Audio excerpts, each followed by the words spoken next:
अरिहंताड़म नमो सिद्धाड़म नमो आयर्याड़म नमो वज्रायाड़म नमो लोय सब्ब साहुड़म ऐसो पंच नमो कारो सब्ब पावपणा सनो मंगलाडम च सब्बे सिम पद्मम हवै मंगलम नमो जिनानम। बोलिए महावीर स्वामी भगवान की। सूरज नहीं क्या निकलता, कुरकुट ना देता बांग, मेरे बिन चलता नहीं, क्यों रचते ऐसा स्वांग। देखिए, कवि के द्वारा लिखी गई कविता की ये दो पंक्तियां, जिसमें ये कहा गया है कि अगर सूर्य निकलेगा नहीं तो क्या मुर्गा आवाज नहीं करेगा, बांग नहीं देगा। अगर सूर्य निकलेगा नहीं, क्या मुर्गा बांग नहीं देगा? देगा या नहीं देगा? अगर सूर्य नहीं निकलेगा तो भी मुर्गा आवाज करेगा, मुर्गा बांग देगा। तो लोग ये कहते हैं कि मेरे बिना संसार नहीं चलता। क्या वास्तव में सही है कि मेरे बिना संसार नहीं चलता? किसी के नहीं रहने से क्या संसार नहीं चलता? चलता है ना। इस दुनिया में अगर कोई व्यक्ति है भी या नहीं भी तो भी संसार चलेगा ही चलेगा। कहते हैं किसी का पति गुजर जाता है, डेथ हो जाती है, क्या उसकी पत्नी संसार का गुजारा नहीं करती, अपने बच्चों को नहीं पालती, या सबको मार देती है कि पति चल बसा है, चलो इनको भी मार देती हो पति के साथ में? पालती है ना। तो लोगों को ये भ्रम होता है कि मेरे बाद क्या होगा, मैं नहीं रहूंगा तो क्या होगा, मैं सब कुछ कर रहा हूं, मेरे द्वारा ही ये संसार चल रहा है, मैं ही घर गृहस्थी का काम कर रहा हूं, मैं ही रोटी बना करके खिलाती हूँ पति को तो उसका पेट भरता है। क्या अगर पत्नी नहीं होगी क्या पति का पेट नहीं भरेगा? भरेगा ना। क्या जैसे तैसे घर का काम, संसार का काम चलेगा ही चलेगा। बात आई समझ में? तो इसके ऊपर मैं आपको एक गल्प सुनाता हूँ, छोटी सी कहानी है, बहुत अच्छी है। एक सन्यासी होते हैं, वो सन्यासी एक व्यापारी से, वणिक से बोलते हैं तू बहुत बिजी रहता है, बहुत कामकाज में उलझा रहता है, तो कभी सत्संग तो किया कर, कभी धर्म ध्यान तो किया कर, कभी शांति से घर गृहस्थी का काम छोड़ के भगवान का भजन तो किया कर।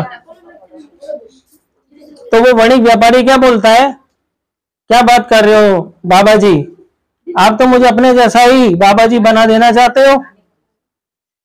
मेरी बीवी है, घर पे 5-5 बच्चे हैं, मैं अगर व्यापार नहीं करूंगा तो मैं उनका पेट कैसे भरूंगा? और आप कह रहे हो कि माला पकड़ के बैठ जा। तो माला पकड़ के बैठ जाऊंगा तो उनको खाना कौन खिलाएगा? तो बाबा जी बोले तू ये सोचता है कि तेरी वजह से ही तेरी बीवी बच्चे पेट भर रहे हैं, तू ही कमा के लाता है तो उनसे पेट भरता है, तुझे ऐसा विश्वास है? वो कहता है हाँ मुझे विश्वास है कि मेरी वजह से ही मेरे बीवी बच्चों का पेट भरता है, अगर मैं नहीं रहूंगा तो वो तो भूखे मर जाएंगे। तो बाबा जी बोले तो एक काम कर, तो 2 महीने के लिए अपने घर से बाहर चला जा और 2 महीने के बाद में वापस आना, तो घर की परिस्थिति देखना, अगर तुझे जचता है तो तू घर में रहना और तुझे नहीं जचता है तो घर छोड़ देना। तो वो व्यापारी ने बाबा जी की बात मान ली और घर पे अपने बीवी बच्चों को बोल दिया कि मैं 2 महीने के लिए व्यापार के सिलसिले में दूर विदेश जा रहा हूं। तो क्या हुआ, वो तो चला गया और बाबा जी ने उसके पीछे से घर में एक चिट्ठी भेज दी कुछ दिन के बाद। उस चिट्ठी में लिखा था कि रास्ते में जब तुम्हारा पति एक झाड़ के नीचे विश्राम कर रहा था तभी एक बाघ आया और बाघ उसको खा गया और वो मर गया। तो बाबा जी ने एक चिट्ठी, छोटी चिट्ठी घर पे भेज दी। घर में हाहाकार मच गया, उसकी पत्नी बच्चे चिल्ला चिल्ली करने लगे, हाय पति मर गया, हाय मेरे पापा मर गए, हाय अब क्या होगा, हाय क्या होगा। घर में शोक का वातावरण हो गया। घर के जितने भी रिश्तेदार, नातेदार, पारिवारिक जनते सब इकट्ठे हो गए कि अरे छोटे छोटे बच्चों को छोड़ के ये बेचारा व्यापारी दुनिया से चल बचा, अरे अब इसकी बीबी का क्या होगा, इसके बच्चों का क्या होगा। तो सारे रिश्तेदार सोचने लगे तुम चिंता मत करो, हम लोग हैं ना। तो जितने भी रिश्तेदार नातेदार थे उनको बच्चों पर दया आ गई तो उन्होंने क्या किया, सभी रिश्तेदारों ने कुछ कुछ महीने का इनकम उनका मंथली बांध दिया कि हम तुम्हें, जब तक तुम्हारे बच्चे इस लायक नहीं हो जाते कमाने लायक, तो हम तुम्हें महीने में इतना इतना पैसा भेजा करेंगे। तो सारे रिश्तेदारों ने मिलकर के थोड़ा थोड़ा पैसा बांध दिया, और जो बच्चे थोड़े बड़े थे उनको अच्छी नौकरी पे लगवा दिया रिश्तेदारों ने। समझ में आई बात? अब घर का गुजारा तो बहुत अच्छे से चलने लगा। समझे बात को? पति नहीं था फिर भी घर का गुजारा चल रहा है, नहीं चल रहा है? अब 2 महीना पार हो गया। 2 महीना पार के बाद में जो बड़ी व्यापारी था वो वापस घर आया, रात का समय था, उसने ठकठकाया दरवाजा, तो अंदर से उसकी पत्नी ने आवाज लगा, कौन है कौन है? तो वो व्यापारी बोले, भूल गए मुझको क्या? मैं तुमको बोल के गया था कि 2 महीने बाद वापस आ जाऊंगा, मैं आ गया। तो उन्हें छेद में से, जो दरवाजे में छेद होता है ना, उसमें से देखा झांक के, लगता है भूत है, ये मर गया और आ गया हमें सताने के लिए, भूत बन के आ गया है। बात समझ में आई? लगता है हमको सताएगा। तो उसने बोला, नहीं नहीं नहीं, तुम्हारा कोई काम नहीं, तुम यहाँ से जाओ, यहाँ से जाओ, अभी तुम्हारा काम नहीं है। क्यों, क्या बात हो गई? तुम मुझे अंदर क्यों नहीं आने दे रही हो? अरे ये घर जो है भूतों का वास मैं बनाना नहीं चाहती, यहाँ पर मेरे बच्चे बच्चे रहते हैं, जहां तुम चले गए इस दुनिया से वहीं पर ही वापस तुम चले जाओ, अपने ठिकाने पे चले जाओ, अपने रिश्तेदार नातेदारों के यहाँ चले जाओ, यहाँ पर तुम्हारा कोई काम नहीं है।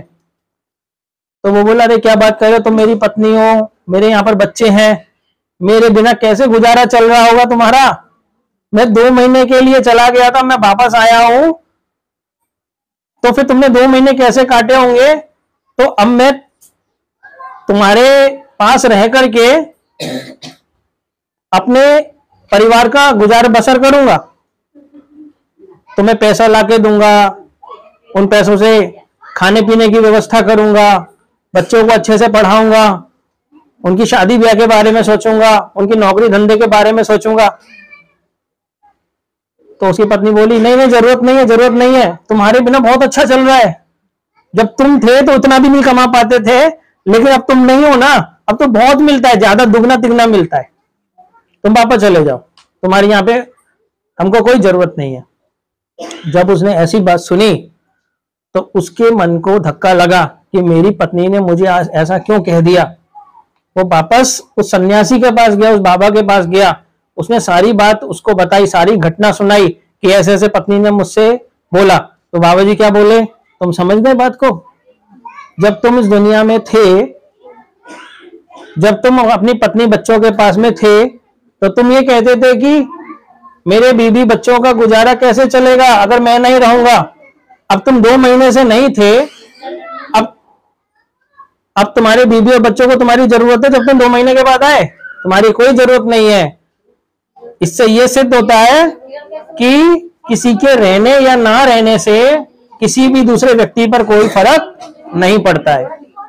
तो ऐसा जो वणिक व्यापारी था वो क्या हो गया, वो बाबा जी के पास चला गया और बाबा जी के पास जाकर के ही सन्यासी और बाबा जी बन गया और आत्म ध्यान करने लगा। जिन आगम के मैंने कुछ भी शब्द कहा उसके लिए मिच्छामि दुक्कडम। जय जिनेंद्र। और नीचे जो वो सब्सक्राइब का बटन है ना, उसको हिट करो, जल्दी से करो सब्सक्राइब।